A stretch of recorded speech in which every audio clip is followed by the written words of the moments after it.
Hello, and welcome to the NAHP and the Haitian Caucus joint event on career pathways in speech language pathology and audiology. Before we start tonight's events, I'd like to thank our partners, Troquela, Book It Right Accountancy, and College Cafe for making this event happen today. I'd also like to thank the NAHP organizers for their time and dedication to creating opportunities to advance the profession or the community. I am Dr. Martine Elie, a proud Haitian American speech language pathologist and also president and founder of the Haitian Caucus of the American Speech Language Hearing Association. I will be your host for today's panel, which will focus on careers in speech language pathology and audiology.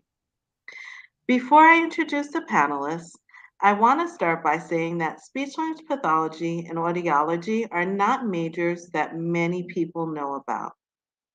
I speak for myself and many people on this panel that will say that speech pathology or audiology are careers that people often don't know about unless maybe they have received services or they have a family member or a loved one that has received services.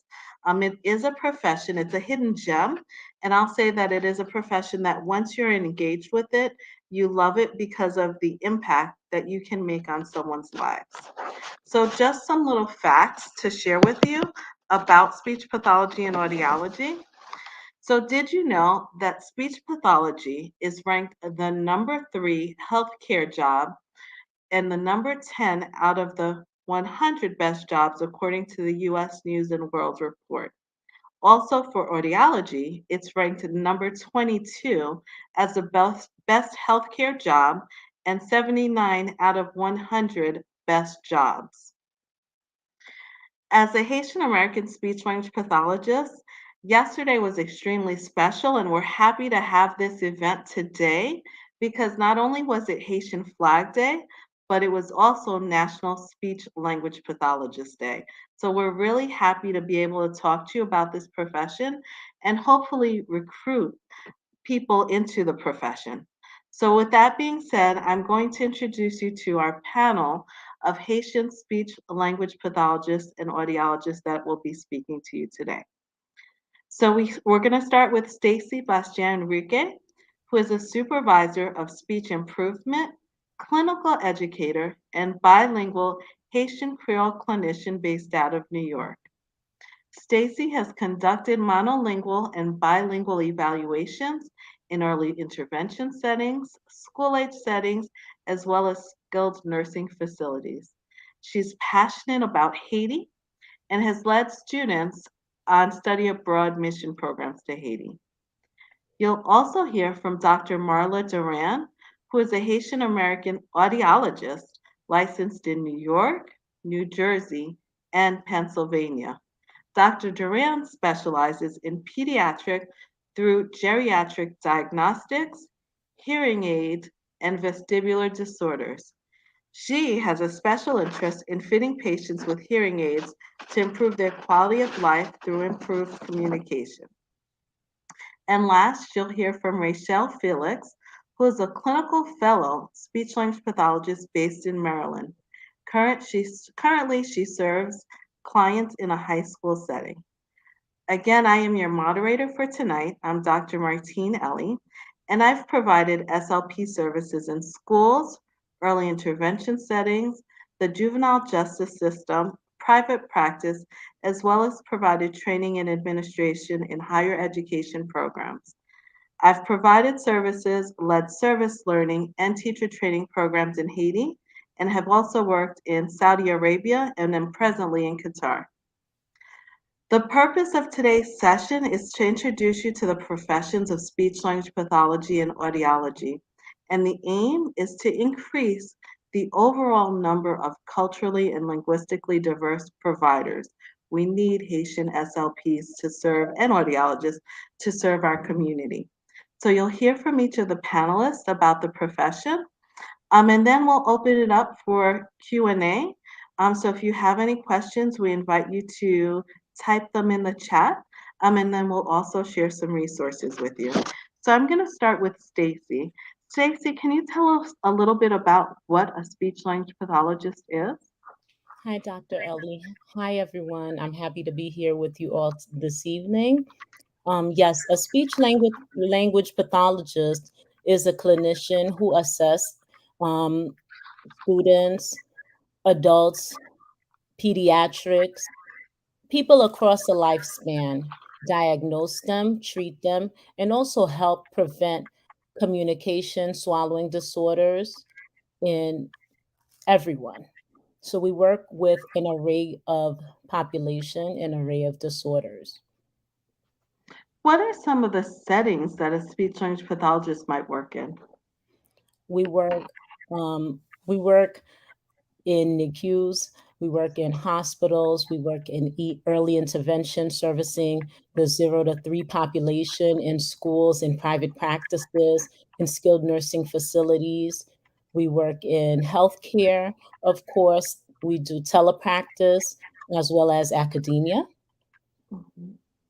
So, with that being said, with all of those different settings, is it a profession that allows for a lot of cross-disciplinary work, and what does that look like?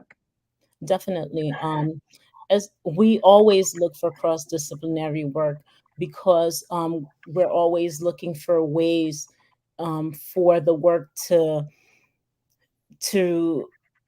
for us not to work harder but smarter, and for the work that we do to translate in the classroom, in the homes, and into the different settings, whether it be a skilled nursing area where we train the nurses, where we train physicians on what we do. We provide in services for people who we work with in order for them to understand what we do, whether it be in terms of swallowing, if we're working in that realm, whether it be in language and literacy, where we assist teachers there, whether we work with occupational therapists and physical therapists in the classroom with sensory integration in that respect. So, I know in the school, particularly where I work for the last couple of years, we do a lot of response to intervention.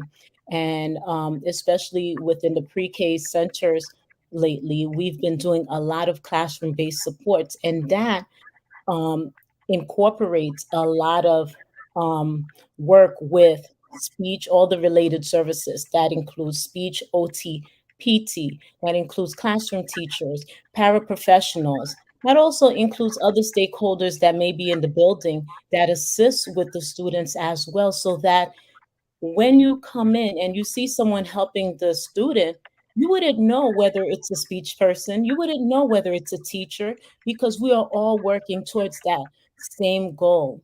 We're all working to provide strategies so that this child can obtain that same goal. And so once we're working towards that, and once we're utilizing those same strategies together to foster that learning, it mirrors itself in various ways. And then it becomes a way of life within the whole community. And therefore, we do work as a team. And I remember working in the in these skilled nursing facilities where we used to meet as a team on a weekly basis to speak about our patients and what their needs were, and if we were going to discharge them, what did that look like for them at home with their caregivers and all? So it took everyone to see that person as a whole versus seeing them as isolated cases. And that worked versus, seeing them in silos. It helped. We helped one another, and in that sense, you service the whole patient versus fragments. Thank you. So, can you tell me a little bit about what are some speech language disorders and how could that impact maybe academics or quality of life for an adult? Okay, definitely. When you're thinking, the first thing that comes to mind for an adult, when you're thinking about the med SLP life, is feeding and swallowing. That's an immediate quality of life, failure to thrive kind of situation. If the person isn't able to eat on their own and all, how do you go about that? You know, are you going to do, what are you going to do? Are you going to first you have to do the necessary testing to know whether you can provide food by mouth for that client. Is it safe? And if it is, what is the consistency? What is the texture that you can provide safely for that person? And if you cannot provide that, then what are the next steps? Can you provide artificial feeding? Does the family even want artificial feeding? Does that patient want artificial feeding? You know, then you're thinking about people who have their will and what is stated on that, you know? So it becomes really tricky in that sense. So you really know, you need to know what are the patient's wishes and what are the family's wishes, and you need to kind of work closely with them so that you're really working for them in that respect, and really respecting their needs and their wants as well, but also providing your clinical judgment so that they're not making a decision that's going to hamper their quality of life, and they're not going to aspirate when you know they cannot have anything by mouth and they do want something by mouth, you know. um, you're and on another thing for geriatric patients that I think of is the need to the basic need to communicate at the end of life, you know, feeling supported, you know. Do we provide AAC? Do we provide the devices and the opportunities that they do need and all? When do we say no, it's enough and they do not need any more services? Do we provide 15 minutes of services or do we provide none? You know, when do we make that call to cut off? So that's another thing that I see a lot that is tricky when I did work at the skilled nursing facilities. And really, what I think is when you go in as a clinician, the first thing is to treat that person in a humane fashion. You go in, good morning, good evening, Miss So and give them the benefit of the doubt. Even if you think that they do not understand a thing that you may say to them, but give them the benefit of the doubt. Be warm to them and find a way, as we are communicators, right? And we want to obtain some type of communication, and you do that and all. And we do, as communicators, have different modalities where we can obtain that communication out of the person, whether it's through eye gaze, through the simplest mode of communication. And that's what we do. And that's how we communicate our communities to see that and to change and reframe their mindsets so that they can also understand that it is functional and they can also utilize it to better the quality of life of their loved ones as well. Thank you for that. Mhm. Um, so as a follow-up, tell me a little bit. You talked about some of the medical aspects of what you might see that would affect quality of life. Tell me a little bit about educational speech language pathology. What is that, and what are some of the things that you might be assessing or treating? And how can a speech and language disorder impact um, academic performance, or what can impact when we're talking about children? Right. Educational speech pathology is really tricky because the services must be deemed educationally appropriate in order for that child to receive services. It's not like your typical clinic where we can service any mild um, delay to any severe delay. Um, when I say that, we need to look at whether that student can access that classroom curriculum in relation to the speech domains, because we are still functioning within the realm of of the speech domains, whether it be receptive and expressive language, their comprehension, and how they express themselves, right? Whether it be to written form or orally. Articulation can be a little tricky, because if that child is able, if their teacher is able to understand them, an unfamiliar person is able to understand them, and they're not having much trouble, they may not receive it in the educational setting.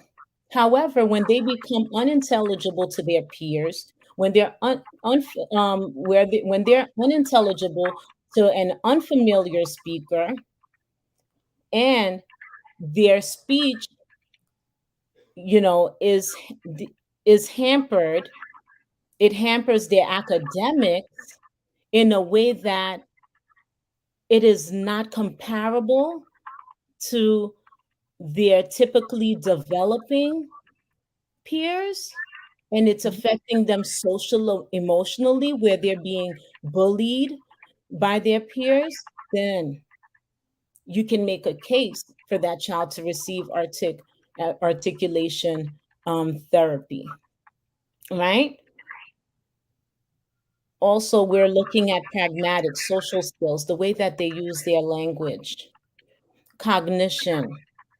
We're looking at the latency period, the latency aspect. We're looking at language processing, Mhm. auditory processing issues. Another piece that we don't see as much in schools is voice and resonance disorders, because those are mostly considered kind of medical, and you have to obtain a clearance from the ENT before you come in. Also, swallowing and dysphagia, they would have to get the swallow study done before. And an issue that we see sometimes in the school setting is that, depending on the person, on the clinician, whether they're an SLP or if they have just their teacher of speech and language disability certification, they may not feel comfortable to treat that disorder, you know, depending on their background and how comfortable they are. And they may not be comfortable to treat swallowing. And then it goes to the situation of, is it affecting their academics? That's the Mhm. big piece, right? If you're in Right. a more, if you're in like a specialized school, maybe you may see a lot more of those cases. Mhm. But if you're in just one of those um, gen ed schools, you may not see a lot of those cases come your way. We also see a lot of students who come from culturally and linguistically diverse backgrounds, and we have to make that call, whether is it a language issue, or is it a disorder. Mhm. And you know, we have our providers, those who are certified, who have their bilingual extension, who are able to provide services in that specific language area, or those who have their BEA in another language, but who still have the training as a bilingual speech language pathologist, who can provide the strategies, who can service that child. And then you have, I know in New York City, people, providers, monolingual providers who do provide services for bilingual children via a interim service plan, as long as the parent signs it, right? During the time that we are looking for a bilingual person to provide that student on what we call a related service authorization. They're giving an RSA, and the parent would have to choose from that list who can service that student. They can, you know, they wouldn't have such a gap in service. You know, so we do have um, some ways to combat and to kind of help our students and all. but a lot of it in the educational realm is really the comprehension, the reading comprehension. We're seeing a lot of students with literacy, phonological awareness issues, phonemic awareness, and all. And we're dealing with a lot of that, especially now with our younger ones who lost pretty much, you could say, a good 2 years. You know, the kindergartners, the first graders who had gotten who had gone to remote learning during COVID, who lost a lot of the skills that were taught in those early childhood years.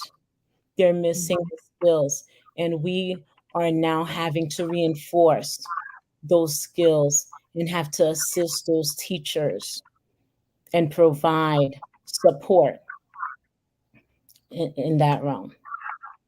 Great. So tell me a little bit about what are the requirements? What are the education requirements to practice as a speech language pathologist?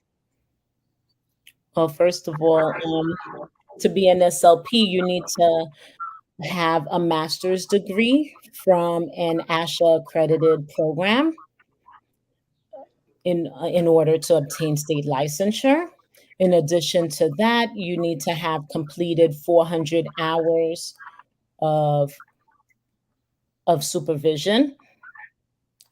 25 would be your undergraduate observations, and the 375 direct contact hours.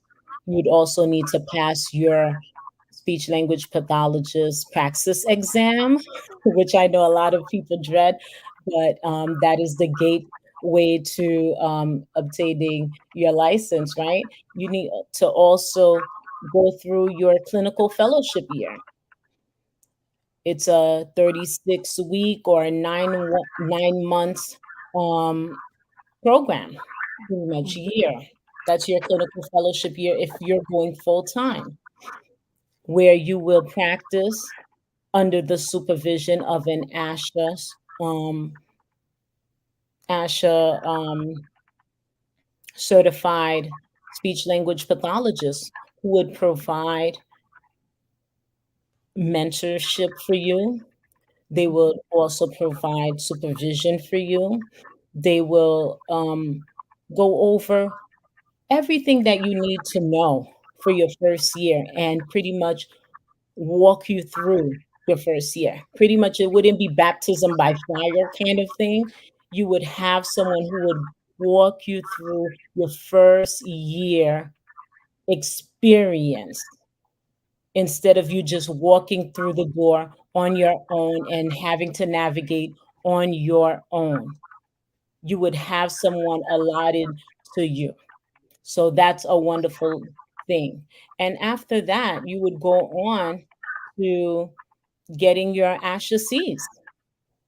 And if you're bilingual, I would urge you to get your bilingual extension so that you can service those students who are in need of services in their native language or second language.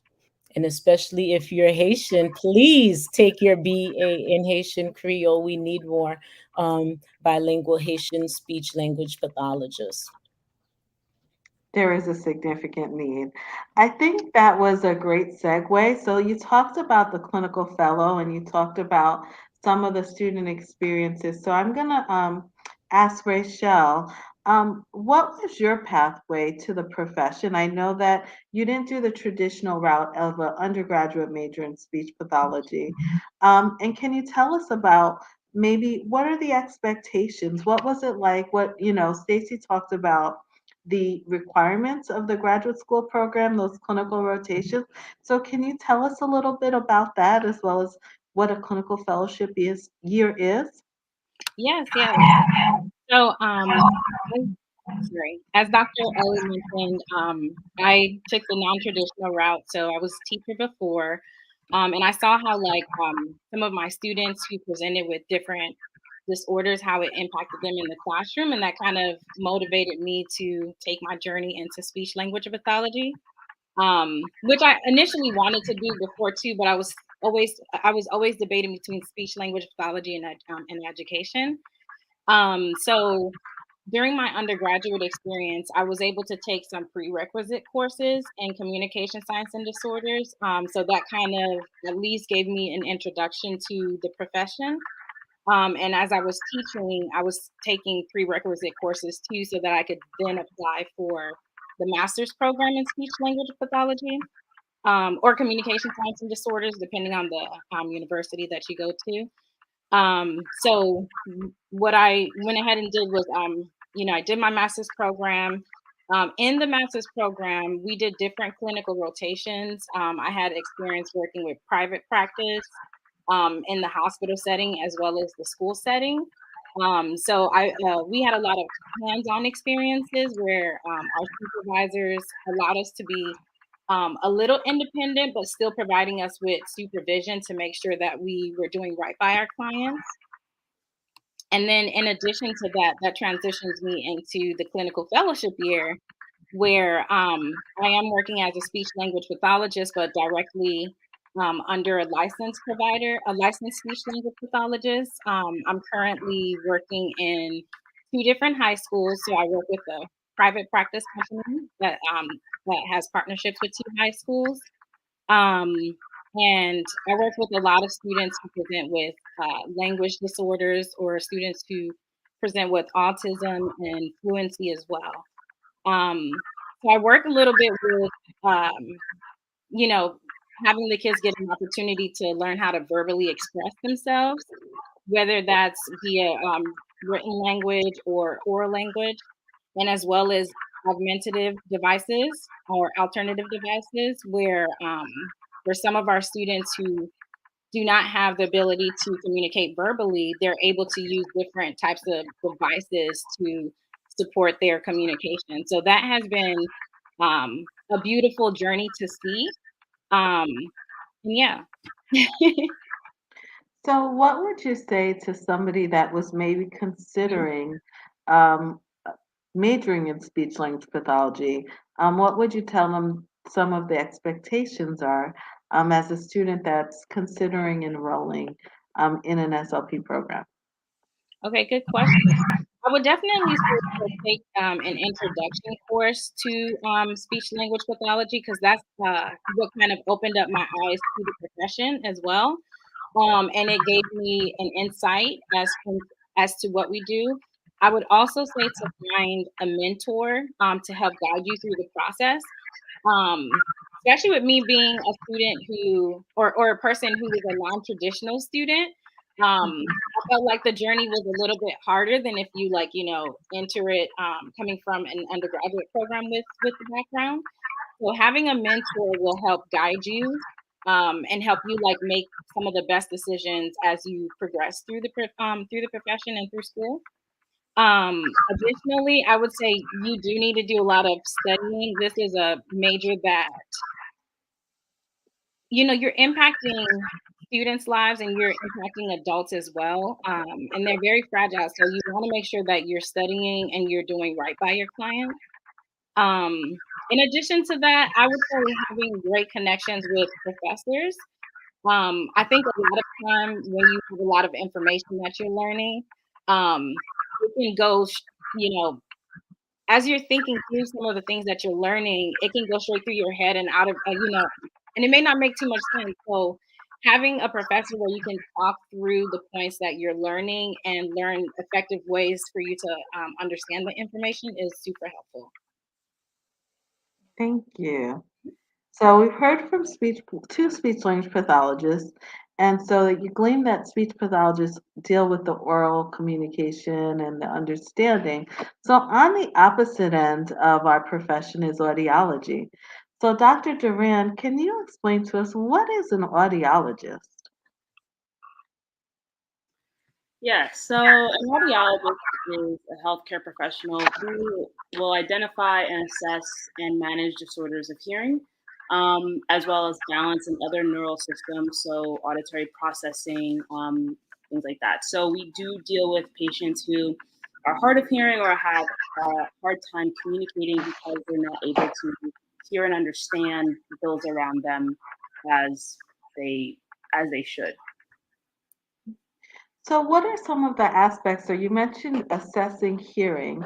What do you do for your clients that may be identified with the hearing loss? Mhm. So typically, when a patient comes in, whether themselves they are complaining of some sort of difficulty with hearing or understanding, or oftentimes it's a family member who may, be the first ones to notice it. We start with a hearing test. So first, checking the ears, making sure there's nothing going on physically with the patient that could be preventing the hearing issue. Once we start to roll that out, then we start to do an assessment, hearing evaluation.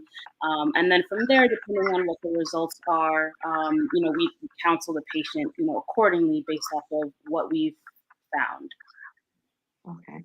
So you mentioned counseling, and I know that you're a dispenser. So can you tell me more about, the counseling and that piece of what comes next with the counseling? Mhm.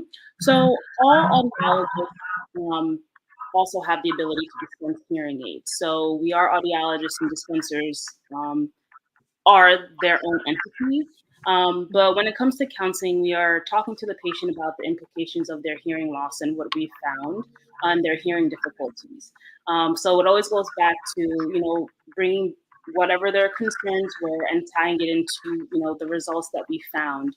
Um, One thing that I noticed about audiology when it comes to counseling is that it's a life-changing experience when someone is starting to experience hearing loss or hearing difficulties, and it can be a very emotional and psychological trauma or journey for the patient. So really understanding that, and as Stacy said, having sympathy and having empathy for the patient, because oftentimes patients are in denial that they have some sort of difficulty. So meeting them where they are in that, and showing care and showing empathy, and understanding, at the same time, providing them with the information that they need so that they can make educated decisions for themselves regarding their health. There are a lot of comorbidities when it comes to hearing loss and implications, health wise, socially, with um, dementia, cognitive decline, social isolation, heart issues. So it's very important to, understand where the patient's coming from, but provide them with the information that they need, because there are a lot of, dangerous implications when it comes to hearing loss. So counseling them that way, and then talking to them about their options, which for typical, age-related or neural damage hearing loss would be the route of hearing aids. And most often than not, patients don't want to know about hearing aids, or they're apprehensive because it's something that's very different. But counseling through that with them and explaining what their options are, and then moving forward together as a team. Thank you for that. So you mentioned also with your practice areas, some of your previous experiences. Can you tell me a little bit about some of the variety of settings that an audiologist can work in? Mhm. So audiologists can work in private practices, ENT offices alongside physicians. They can work in the school system, so touching into educational audiology, in the hospitals, private contracting, in nursing homes. So it's a wide variety of areas that you may find an audiologist. So based on everything that you've shared, both Dr. Durand and Stacy, in terms of the work settings, and it's understandable why both professions rank so highly in terms of best healthcare profession and best out of 100 different professions.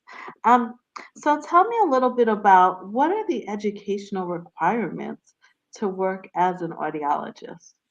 So all in all, an 8-year journey for the most part. So 4 years of your bachelor degree, and then 4 year of a doctorate degree at a program that's accredited.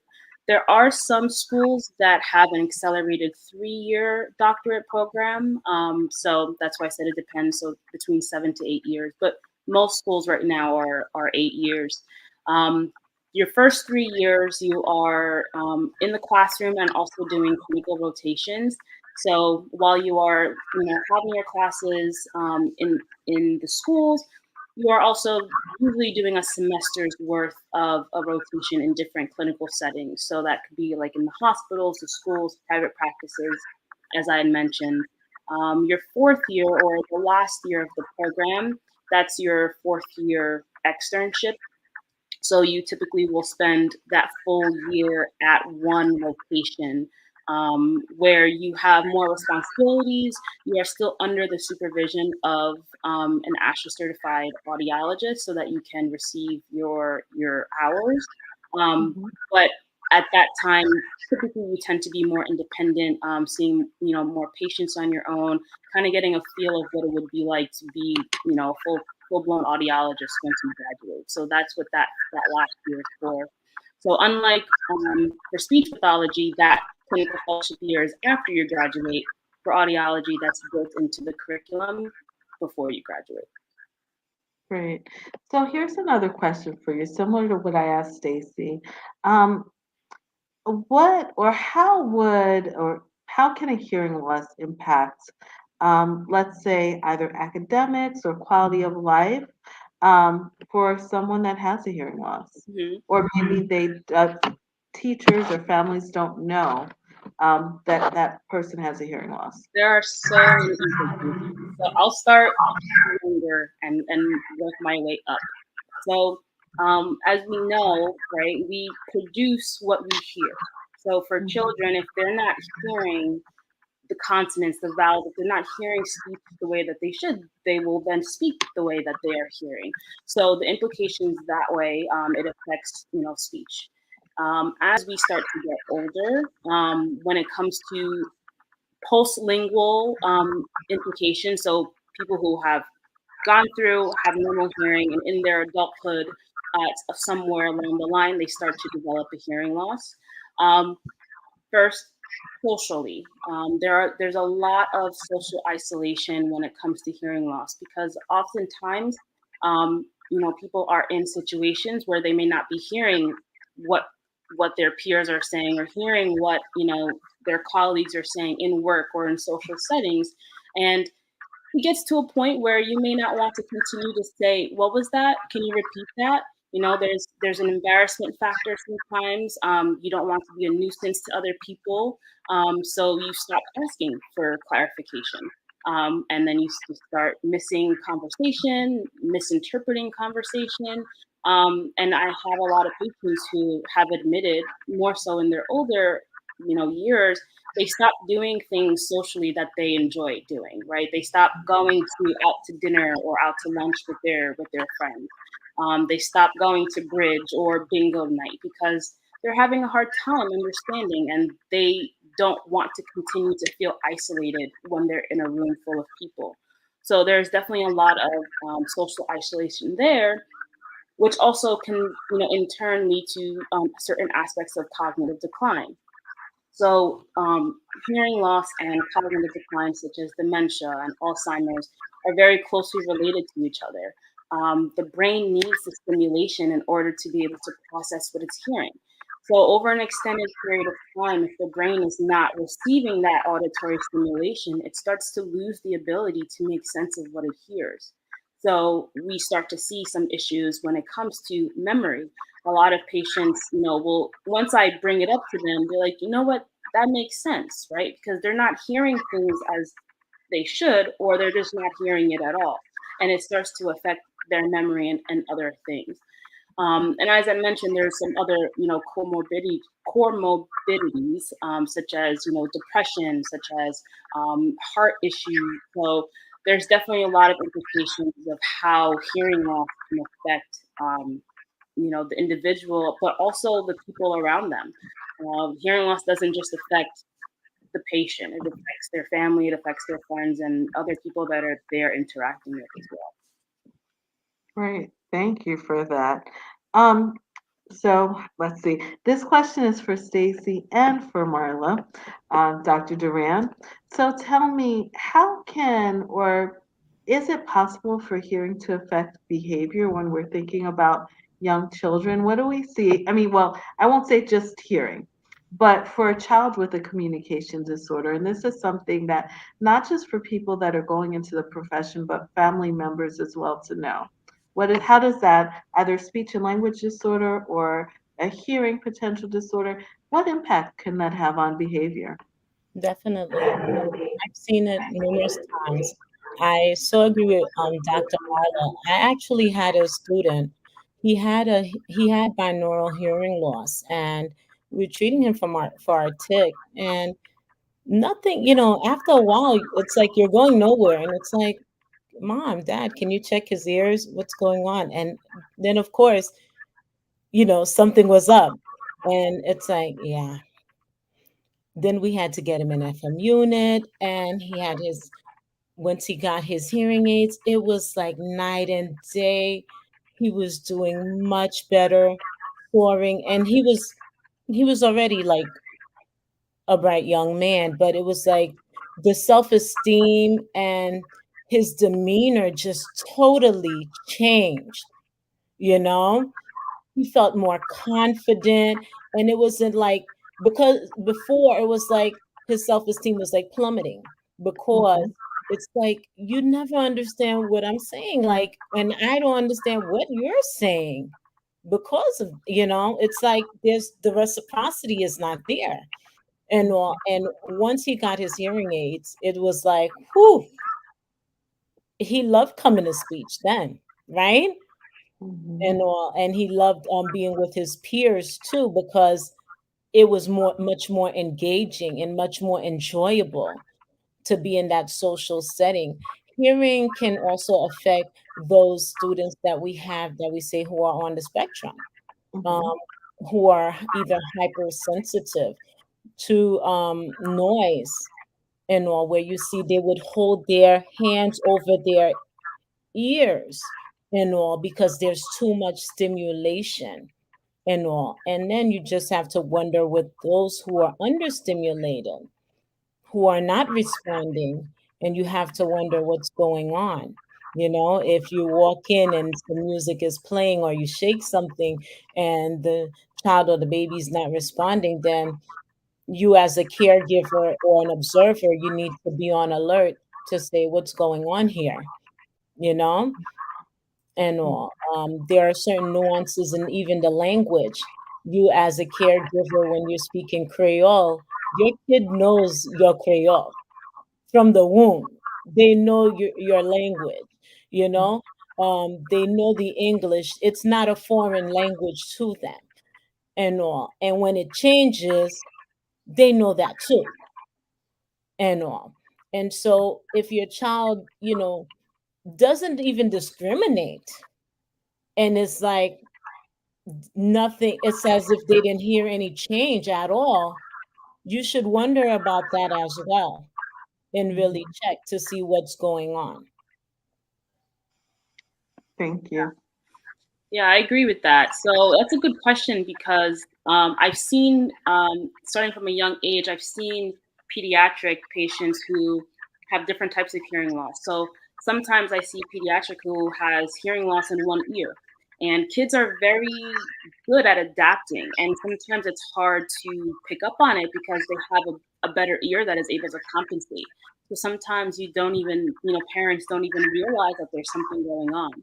But certain behaviors to look out for, the isolation can actually start from a young age. In the classroom, not hearing the teacher, certain behavioral issues, child is not listening or is ignoring. It's not that they're doing that; they just haven't heard you, or they can't understand and they don't feel comfortable enough to speak up. Um, so I definitely see that on a young from a young age as well. Or even the baby is very irritable, they have an ear infection, Mhm. or the kid is like Tugging tugging on the ear, and they're Mhm, very irritable. And culturally, our people love to poke bottles, right? Baby bottles, they poke it so that, oh, ma fet won't go. And then you're causing an ear infection. You may mhm, be causing that, because then the milk is falling right in there. Mm-hmm. And on the adult spectrum, certain signs, behavioral signs that we may see, again, going back to isolation, depression, being grumpy. I have a lot of spouses or family members, kids are like, my dad or my mom, they're very grumpy all the time. There could be different things going on, but imagine if you're having a very hard time communicating with people and things that you enjoy doing, you can't do it, as easily anymore. And you are surrounded by people, but you still feel alone. These are certain withdrawal behaviors to, look out for, especially if we're talking about the geriatric population. Thank you. So this is a question for all of you. What will you say is maybe one highlight or one moment from your practice in the profession that's made, I don't know, lasting impact is what I'll say.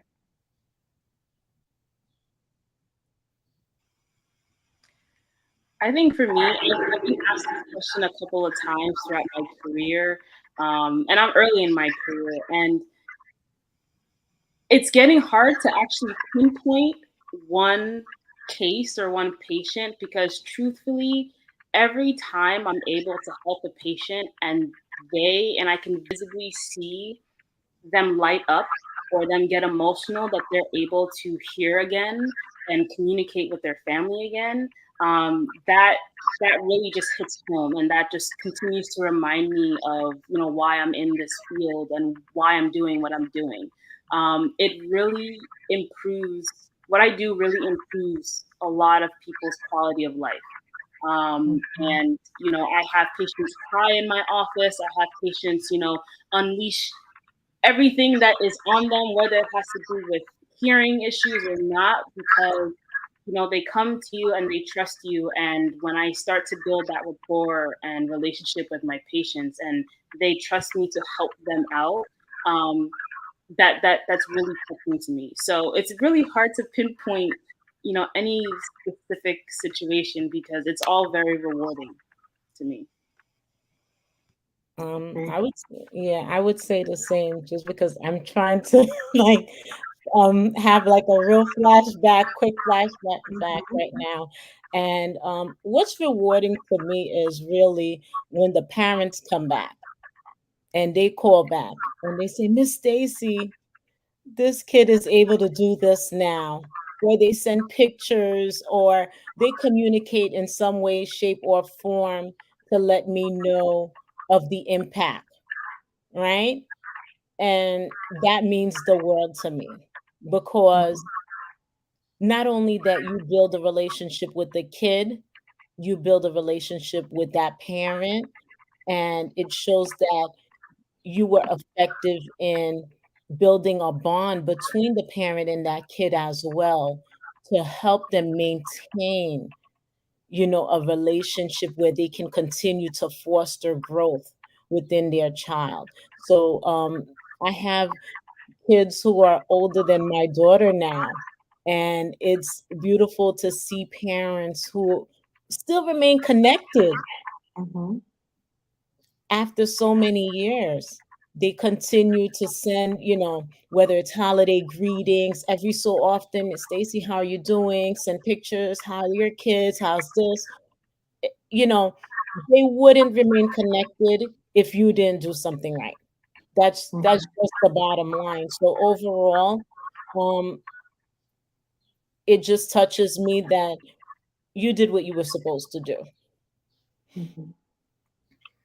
Yes, I have to agree with you both. I think just being able to see the students progressing from like point A to point B and just seeing like how happy they are about their personal growth and being able to like, talk to the different team members that work with the student and they are also telling you like, it's amazing how this student is performing in the classroom now. So it's like, you don't realize how some of the things that you're doing in the session is actually impacting the student in the classroom. It's impacting them at home, and it's impacting them in various environments. So just being able to see their growth over time has been super impactful. And one particular case that I had this year too, and I would say this case was a little bit more challenging for me in the very beginning too. This student presented with autism, and he doesn't communicate primarily verbally. He communicates using gestures or using different AAC devices. Originally, when he came into the school, he didn't have a device or anything that he was working with. So he would get in trouble a lot in school for different behavior issues. And then, when I spoke with the team about, like, let's try to find an alternative way to help him communicate in the classroom and see if that can help him with his behavior, that helped out a lot. So, like, being able to provide him with different communication avenues, like we use a multimodal approach. So, we have him communicating with gesture, sign language, and voice activating devices as well. And we were just able to see a tremendous change in him. And I would just say, like, I'm super happy. His parents have been happy, and the teachers as well. So it's I would say, like, this journey has been beautiful, and it continues to be a beautiful journey as we see the students progress. Thank you for that. So one thing I'm hearing all of you say, and I've witnessed this, is that you make a difference in the lives of others. And so, as speech pathologists or audiologists, it's a career for people that are interested in helping. And the reward is that you'll make a difference in people's lives. And I think it's important for us to know that this career is something that exists globally, so locally, nationally, and internationally. And I'll share one of my most rewarding moments, and I've had many, but one that really touches me is going to Haiti to provide services and seeing a young child that had Down syndrome and really explaining what that meant to the mom, and the mom saying, "Nobody's ever explained this to me." And so we make a difference in what we're doing. And we're needed again locally, nationally, and internationally. So just to summarize, a few things. So speech language pathologists and audiologists work in a variety of settings. One of the things to know is that there are different pathways. For those of you that are listening and that might be interested in finding out more about the profession. So there are different pathways for entry into the profession. So for speech language pathology, the requirement is a master's in speech language pathology. But when we think about that, there are three different pathways for you to enter a master's program. It could be that you have a bachelor's in speech language pathology. So maybe you are about to start your undergraduate program. Maybe you're a high school student that's interested. You can go for a bachelor's and then a master's. Maybe you've completed your bachelor's degree, you're working, but you're looking for a career change. There are programs that allow you to take prerequisite courses. So either you can do courses online that are the required courses prior to admission. So you can do those. Or a third option is you can go into a program that might be a 3-year program that allows you to apply and take those prerequisite courses as part of their academic program. The same goes for audiology as well. There's a number of different pathways to get into the profession. So in terms of some resources, if you want to find out more about speech language pathology and the pathways for speech language pathology, we all hold our certification from the American Speech Language Hearing Association, and their page is www.asha.org. And they have information for students at all different levels. So whether you are in high school looking for a college program, maybe you're considering a master's or a doctorate program. So they have information that's available for students along the way. They also have a EdFind program that allows you to filter out information on programs. So maybe it's important for you that you go to a historically Black college or an institution. Maybe you're interested in a Hispanic serving institution.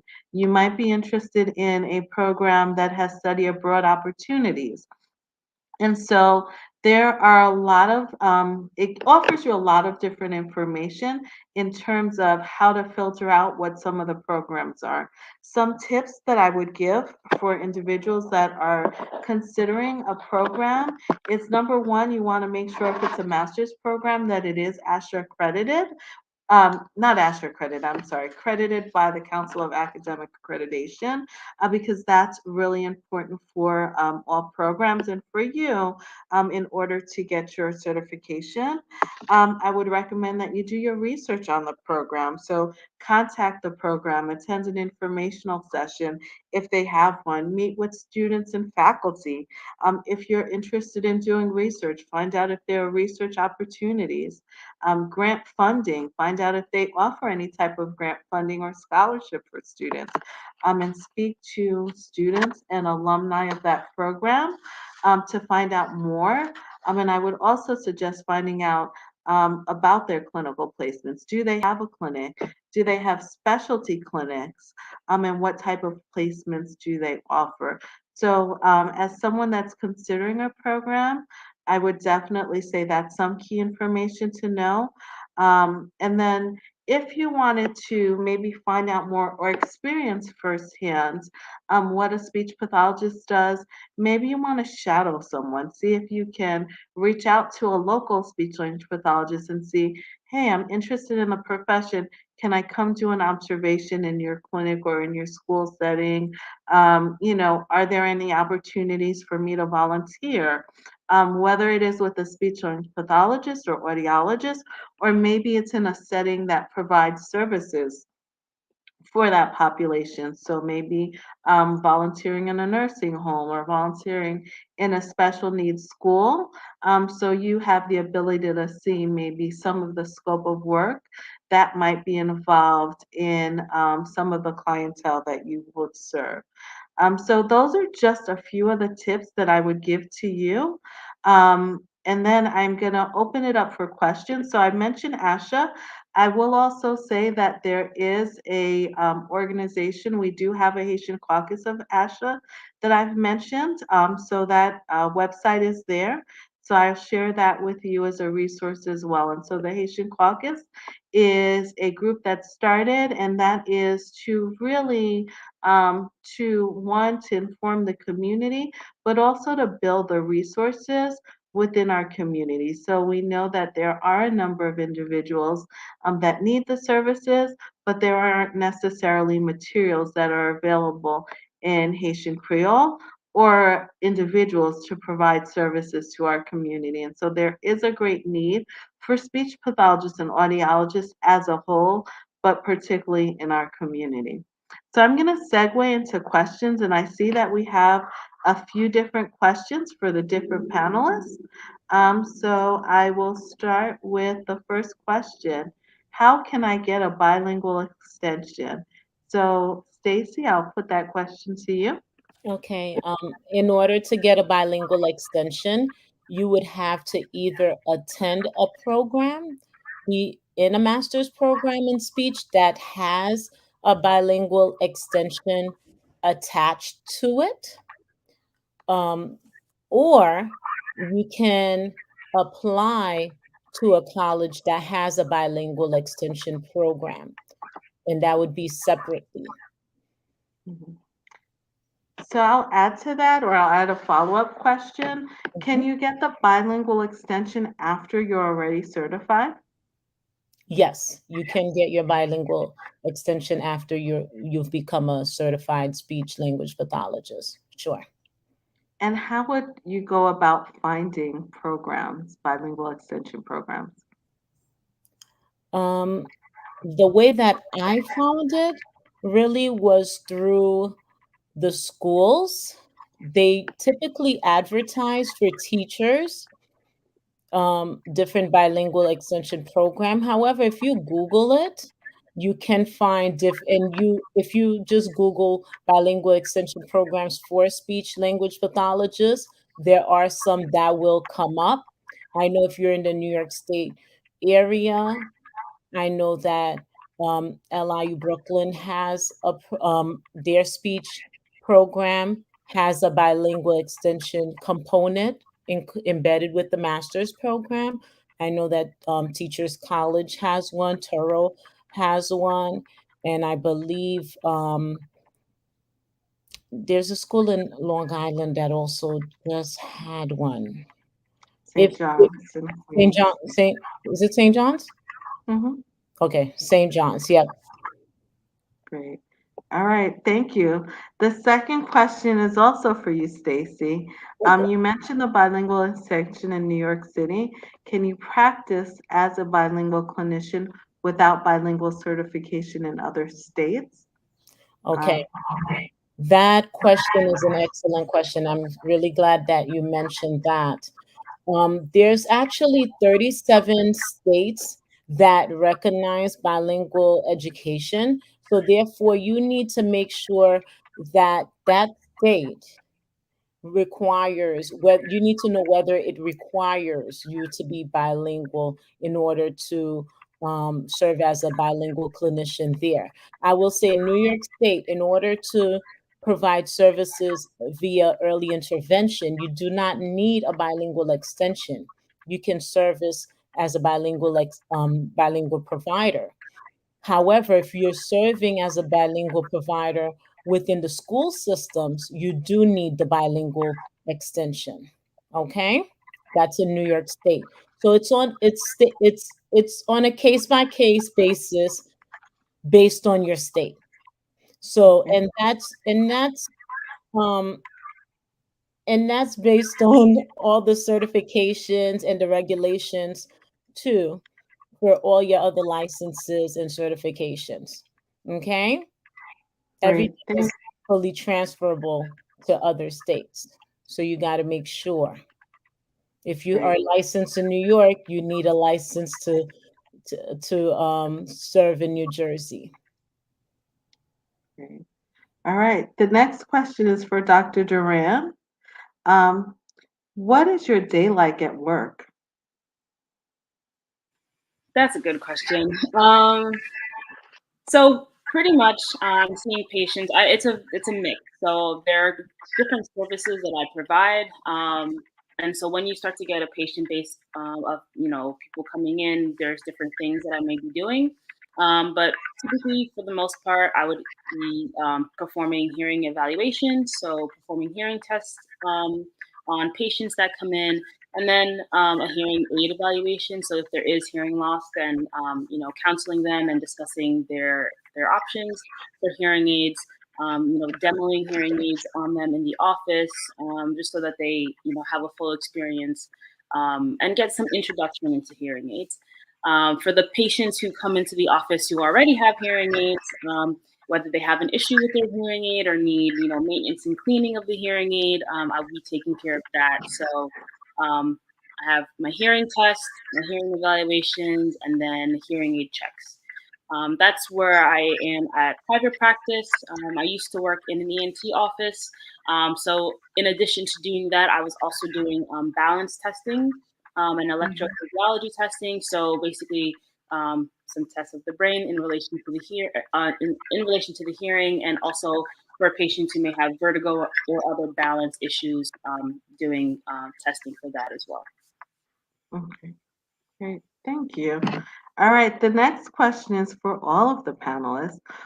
What first interested you in wanting to become a speech language pathologist or audiologist?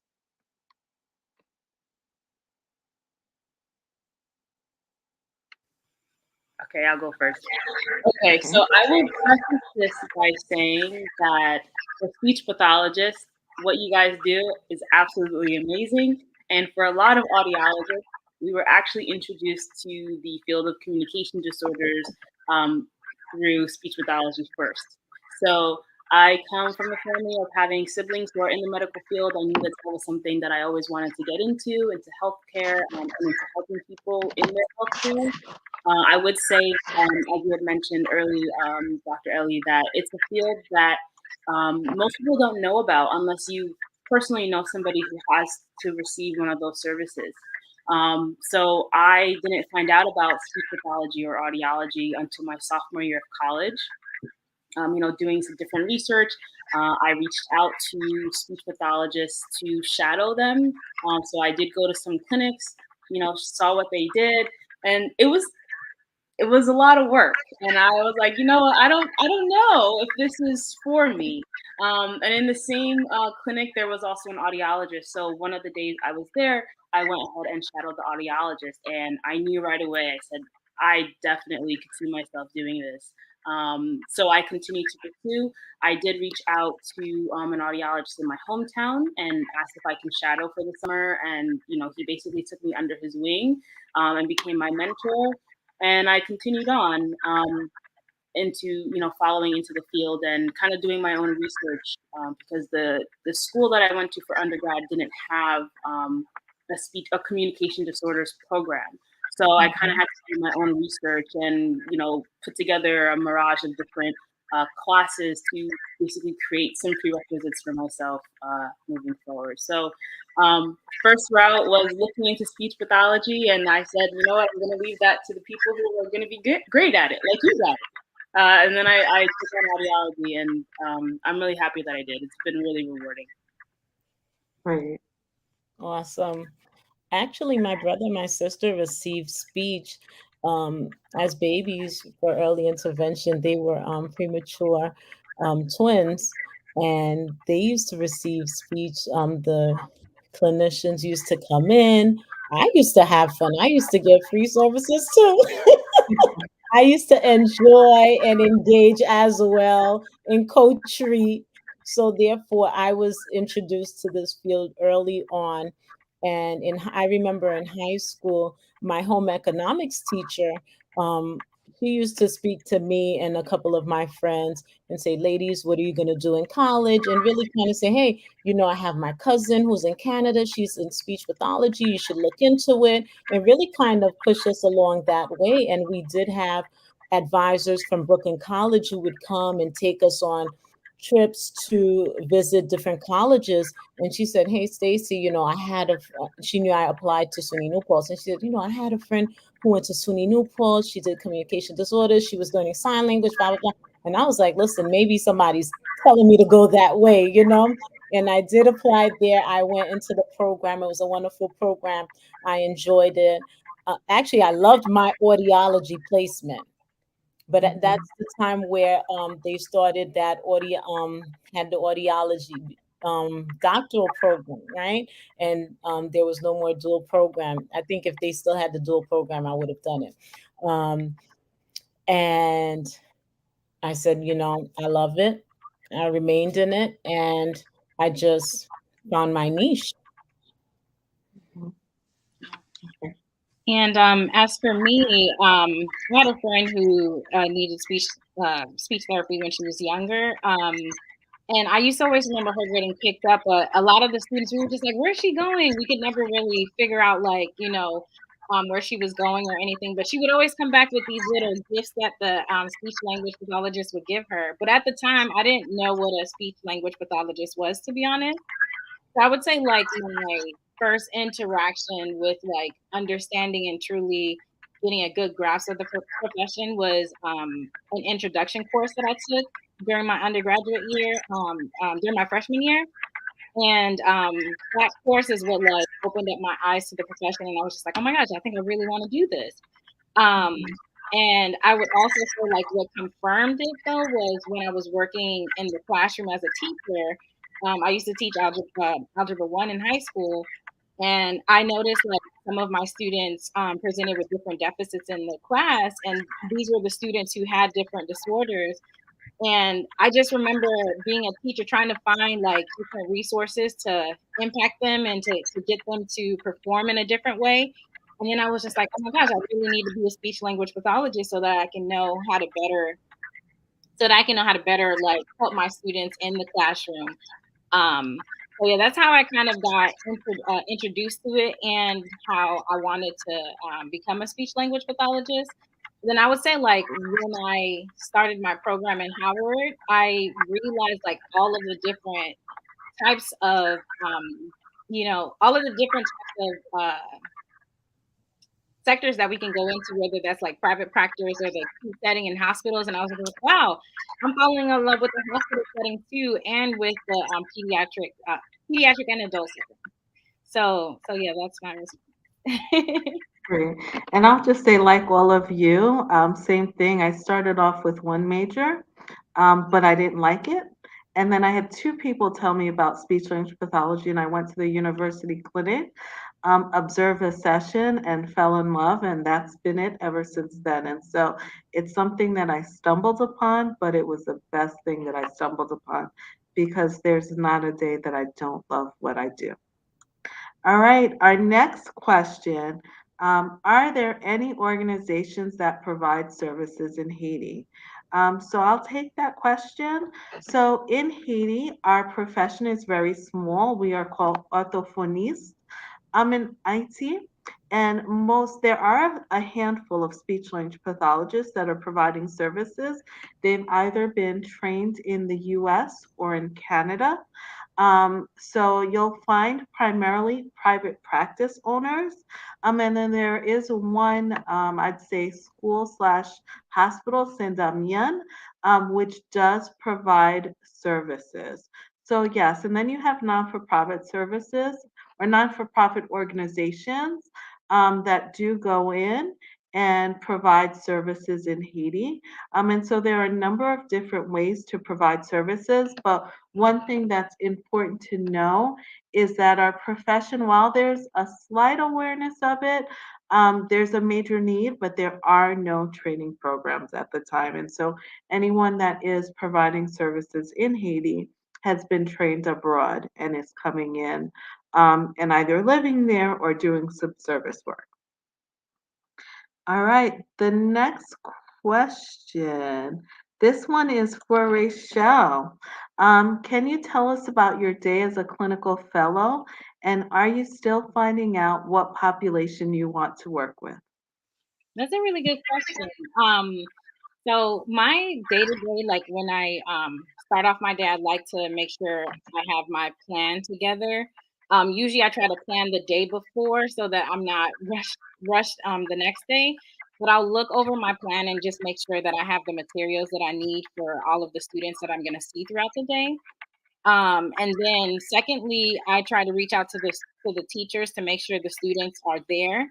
That way, if there is a student missing, I can, like I can reschedule their sessions and then pull a different student. So I typically will work with students either one-on-one or as a group, or sometimes during the day I may push into the classroom setting. So that's where I'll support the students with their goals in the classroom setting and see how they're performing, and I'll work with the teachers as well just to see like what form of collaboration that we can do to impact the student a little bit more. And then towards the end of the day, I'm also working on my SOAP notes and any form of documentation that needs to be completed for the day. Another thing that I do throughout my day, and this one is not like on an everyday basis, it's just based on when we have the meetings, we have the meetings for the team members for students. So sometimes we'll meet to discuss the students' performance and to discuss what types of goals that needs to be updated for the year. And then lastly, I will do evaluations as well on specific days. So it's not evaluations are not a specific day, it just depends on when. Um, there was a second part to the question too. What was it? Sorry. Oh, are you still finding out what population you want to work with? Oh yeah. Okay, good question. So I like working with both populations. I like working with the pediatrics and I love working with the adults too. So I really cannot choose between the two. Right now I'm just like my focus is in the school for this year. I think at some point I want to be able to do both. Yeah, I'm interested in both, but I will say specifically I have interest in dysphagia and now autism, because a lot of my students presented with autism that opened up my eyes to a whole different side of our profession. Um, and I'm interested in other things too, but I'm still trying to figure out like my niche. All right, thank you. Mhm. Stacy, the next question is for you. What population do you like working with the best? Okay. I feel like you cheat me a little bit by asking me this question. However, I feel like going into this profession, um, my population was the adults. I love their wit, I love their wisdom. However, my career took a turn and really took a turn and really resided around the school age population. And that's where it this is the bulk of the population that I serviced for a long period of time. And so I have to say I really have an admiration for those students, for their zeal, the amount of work that they do, for the odds that they're up against, and the perseverance and the hard work that they put in despite all of it, right? And now I've moved into a different phase where I'm supervising adults who are working with my children still, right? And I get to still see them, which is beautiful, but I also get to um, see them in a different light where I'm not in there. And sometimes, I want to be in it too and jump in there and and get in there with them. And sometimes I do. I'm not gonna lie, but I get to also mentor, mold, and shape my clinicians, and also develop the clinicians as well, so that they can provide quality therapy. So it's a wonderful thing to see the different phases and all, but not just leaving it as yet, because I still conduct services from time to time, do some early intervention, and still keep connected with my clients, just because I love to get that community feel. I love to have that experience still, just to be connected to what my clinicians go through as well. And also, I gotta say, my school age kids right now. Yeah. Great, thank you. The next question I think is going to go to Dr. Durand. How can the surrounding affect the audible issue, so maybe the audiology issue, of persons in terms of psychology? Okay, so I'm interpreting this question as how can maybe like this the environment or Mm-hmm. whatever a person is around affect them in terms of psychology. Mm-hmm. I'm trying to really understand the question. um, but but the way that I'm interpreting the question, maybe, and whoever asked this, if I didn't answer it correctly, please ask again. But the way that I'm interpreting it is how can the environment maybe affect someone who is having hearing issues in terms of psychology, and depending on the environment. So let's say we're talking about a patient going out to do simple things out in the world, right? Going to a restaurant, something that's very busy, and having a hard time understanding people. Basically, how do hearing issues affect a patient's psychology is when patients start to, or people start to experience difficulties in different environments and start to withdraw, that has a negative effect, on the patient. There are definitely psychological repercussions or side effects of hearing loss and that isolation that can occur. So that's the way that I'm interpreting the question. If you guys interpret it some way else, please let me know. Um, but basically, going back to that social isolation that we were talking about, and that it does have an effect on someone's mental status, or how they start to associate themselves and put themselves out in society. If I can add to that, I'd also say that it also depends on the onset of the hearing loss. So let's say they had a sudden hearing loss. So they heard all their lives and something happened, some traumatic, well, some unfortunate event, and they lost their hearing. And so from the psychological standpoint, they may be depressed because what they knew in terms of life and hearing, they suddenly can't have. And so there's so many different ways that it can affect someone from a psychological standpoint, depending on their situation and how it's affected them as an individual. All right, so there's another question for you, Dr. Durand. Yes. All right. Can you further explain how audiology is involved in vestibular rehab? Mm-hmm.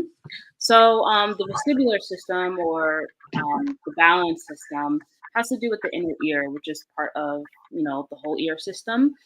So basically, most audiologists, if we are dealing with a patient who may have balance issues or vertigo, we are trying to perform tests to find the origin of that dizziness. So it may not be something that has to do with the vestibular system or the ear. It could be something else, but our goal is to rule that out.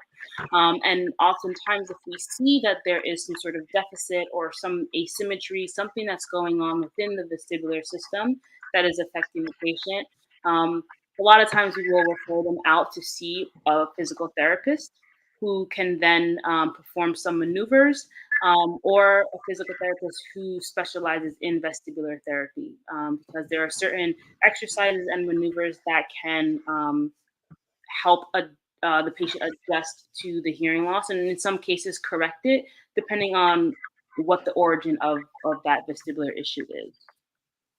Great, thank you. And then we have one more question, and I'll answer this one. This came from someone in Turkey, and the question is, what are the requirements to be a speech-language pathologist? So the requirements to be a speech-language pathologist vary, and I'll say vary.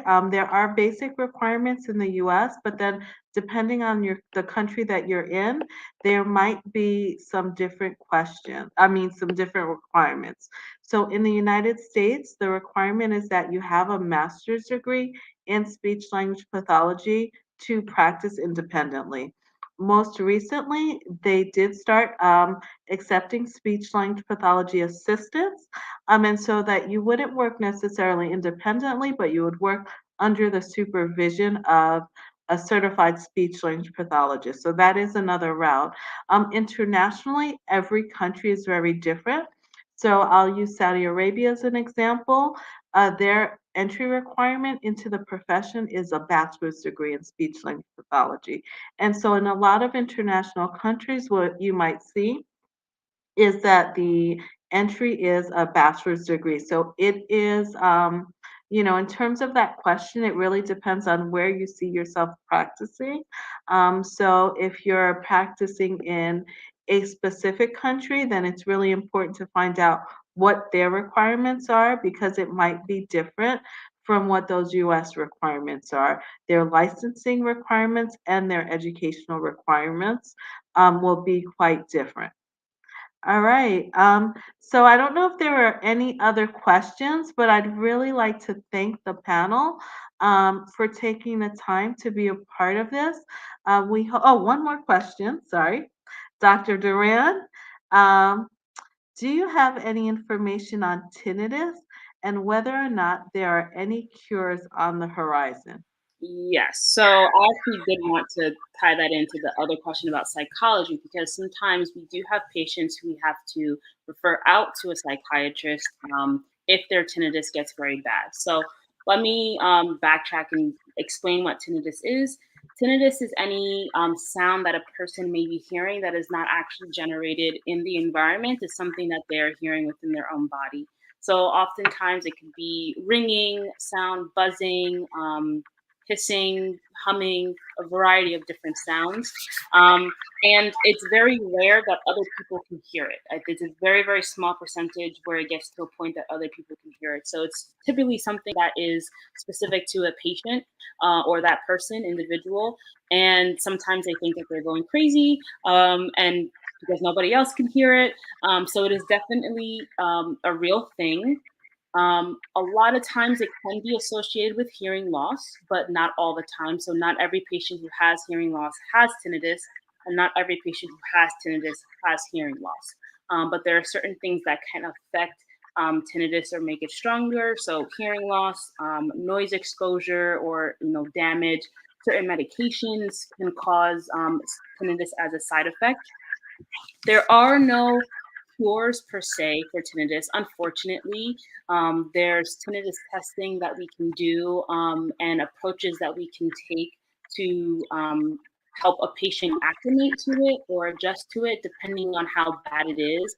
Um, Audiologists, we take, we do an intake of a questionnaire to find out how bothersome tinnitus may be to a patient to see if we do have to refer them out to psych evaluation, because for some people it can be very, very loud and bothersome and affect their day-to-day ability to function.